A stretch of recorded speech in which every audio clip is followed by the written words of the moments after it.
En fait, il faut bien distinguer le féminisme de la femme et de la féminité. Le féminisme, c'est un mouvement politique qui, un peu sur le modèle du marxisme, qui prétend que l'histoire, c'est la lutte des classes. Là, il prétend que l'histoire, c'est la lutte des sexes. Et qu'en fait, le but de l'histoire, c'est de libérer les femmes de l'oppression qu'elles subissent de la part des hommes.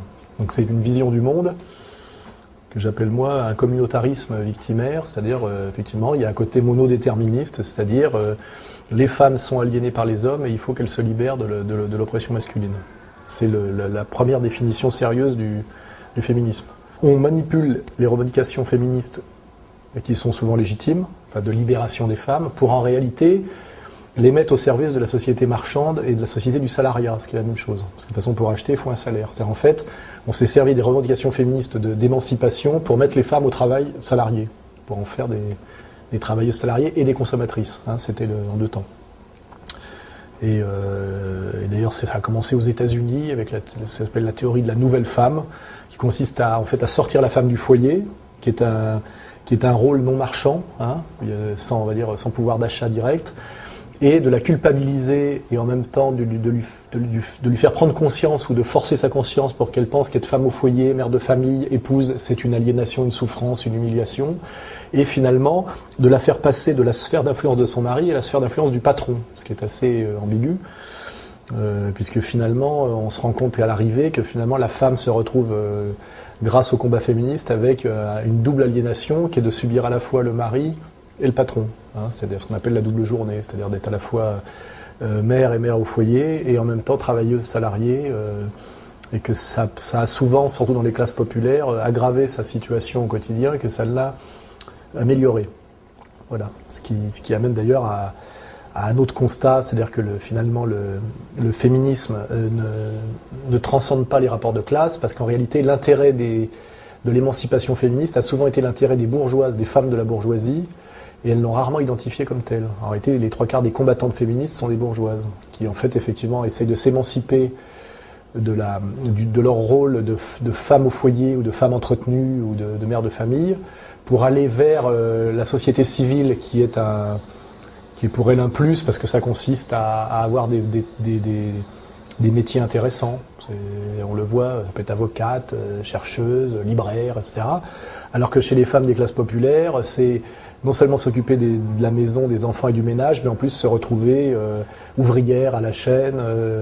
Et ce qui est assez intéressant, c'est que du côté des classes populaires, en fait, l'émancipation des femmes passe plutôt par échapper à l'impératif de production et au salariat, pour pouvoir limite devenir femme entretenue, femme au foyer, ce qui est un luxe et une aspiration pour les femmes des couches populaires, ça a échappé à l'impératif de production du travail, alors que dans la bourgeoisie, c'est échapper à l'ennui de la maîtresse de maison de la bourgeoisie pour accéder à une vie sociale plus intéressante dans des métiers intéressants. Ce qui veut dire qu'il y a une opposition en termes de classe entre à quoi aspire la bourgeoise en termes d'émancipation et ce à quoi aspire la femme des couches populaires.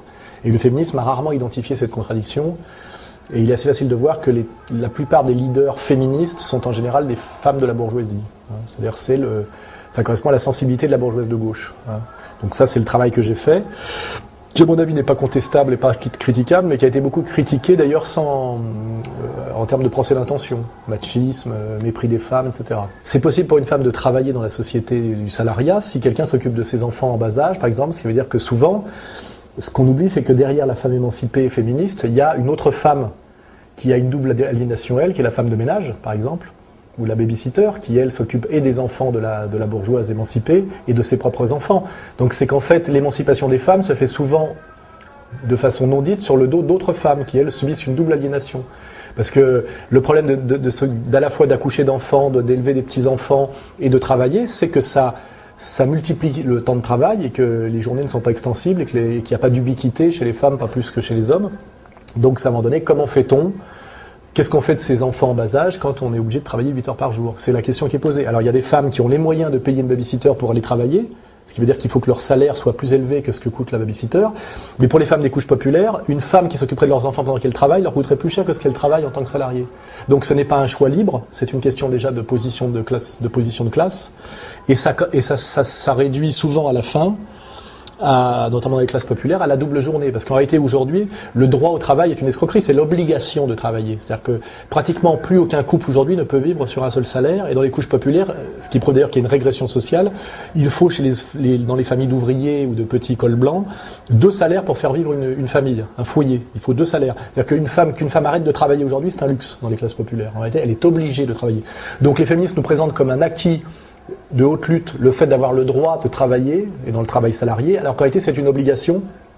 Un, c'est une obligation, et 2, c'est ce que désire le système marchand, car en fait, le système marchand qui veut étendre le marché toujours plus a intérêt à étendre le salariat et le pouvoir d'achat, la capacité de consommer.